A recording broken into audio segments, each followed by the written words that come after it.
کلا والله ما یخزیک الله، په الله قسم الله به تا چرې نه رسوا کوي، الله به تا چرې نه رسوا کوي. خفګان مه کوه، پریشانه کېږه مه. ولې څه مسله ده تا کې؟ لومبۍ خبره ورته کوي انک لتصل الرحم، تو خو خلکو سره رشته دارۍ پالې، تو خو ستا خو خاندان دی، تعلقات د یو بل سره پالې، رشتې پالې، د خلکو خیر خبر اخلي، تپوس پوښتنې کې. نو داسې انسان الله تعالی چرېم نه رسوا کوي. او بیا ورته فرمایي وتحمل الکل، خلکو سره بوجونه اوچتې، که په لاره څوک ځي مشر دی پنډ ورسره دی، ته زر لاړ شي کاکا جي دا ما ته راکړه چې دې درسره وړمه. که مشره زنانه ده او هغې سره په لاسو کې څه غوټه ده، زر ورمنډه کې مورې دا ما ته راکړه، مورې دا ما ته راکړه، زه څه کومه دا به درسره زه واخلم. او دا خو دنیاوي بوجونه دي.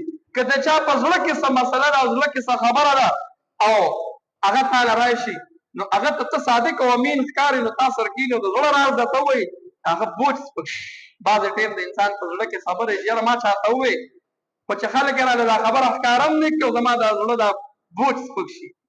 نو بیبي خدیجه رضی الله تعالی عنها ورته وایي وایي خلکو نه بوجونه اوچتئ، دنیا کې که څوک رواني په لاره نو هم ورسره ته بوج اخلي، او که د چا په زړه باندې څه غم او درد دي نو لاړ شي تسلي وله ورکړي، کښېنې د هغه زړه سپک شي.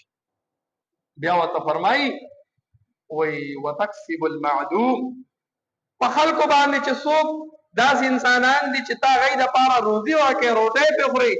او دا موږ ویلو چې د رسول الله مبارک خاندان که هغه عبدالمطلب شو که هغه هاشم شو، دا ټول داسې خلک وو چې دا میلمدوس وو، او پیغمبر علیه الصلاة والسلام په خپله هم چې د نو خرچ کوونکی و. بیا ورته فرمایي وتقرئ الضیوف، ته خو میلمانه چې څومره راځي د هغوی میلمستیا کې په هغوی باندې روټۍ خورې، په هغوی باندې اوبه څښې، او دا هم د رسول الله مبارک د خاندان کار و. او بیا ورپسې فرمایي وتعین علی نوائب الحق، خلکو سره د حق او د سمه لاره کې مدد کې. که د چا څه مسله وي نو ته د حق ملګری، ته د غلطو ملګری نه یې. دا یو څو خبرې چې بیبي خدیجه وکړې د رسول الله مبارک ته، د پیغمبر علیه الصلاة والسلام هغه ټول غم او پریشانی چې په زړه یې څه وو هغه هر څه ختم شو. او ښځه هم داسې پکار چې تا له ډاډ درکړي، ستا زړه مضبوط کړي، او داسې نه چې معمولی خبره راشي او تا په زړه څه پریشانی راشي او تی لاړ شي وایي یاره دې ته به ووامه، او هغه دومره فریاد شروع کړي او داسې خبرې شروع کړي چې تا نور هم خواوه. نو بیبیانې چې څومره دي نو پکار دا دی چې دا د خپلو خاوندانو دپاره داسې وګرځي چې د دوی دپاره یو همت او جذبه په دوی کې پیدا کړي او زړه ونه مضبوط کړي. نو ورپسې فوري طور وایي راځه چېرته ځو؟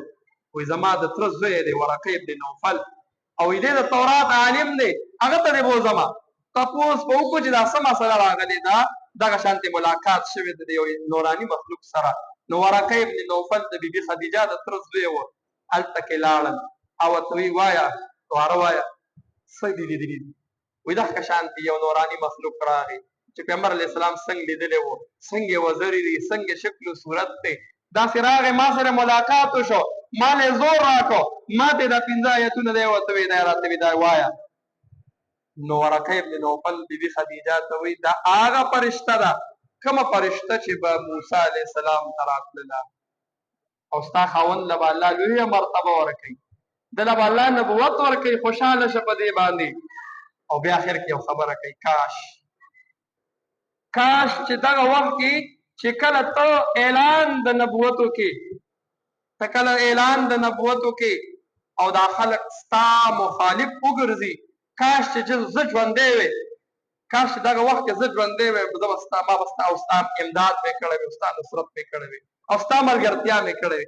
پیغمبر علیه الصلاة والسلام حیرانه شولو، ښه نو دا زما خلک به ما وباسي، ما دې سره بد څه کړي دي، ما نقصان چاته څه رسولی دی، وجه څه ده، ولې به مې د کلي نه وباسي؟ دا خو زما خپل خاندان دی، خپل خلک مې دي، څه د بل ځای نه خو نیم راغلی چې ما به وباسي. نو ورقه ابن نوفل ورته فرمایي دا ته چې کومه خبره کې چې دا بوت څه نشي کولی، یا تا ته چې کومه فرشته راغلې ده نو چې چا دا خبره کړې ده نو خلک د هغې مخالف شوي دي او واقع وشو همداسې 3 کاله وحي رانله او 3 کاله پس چې کله وحي لومبنی وحي راله چې پیغمبر علیه الصلاة والسلام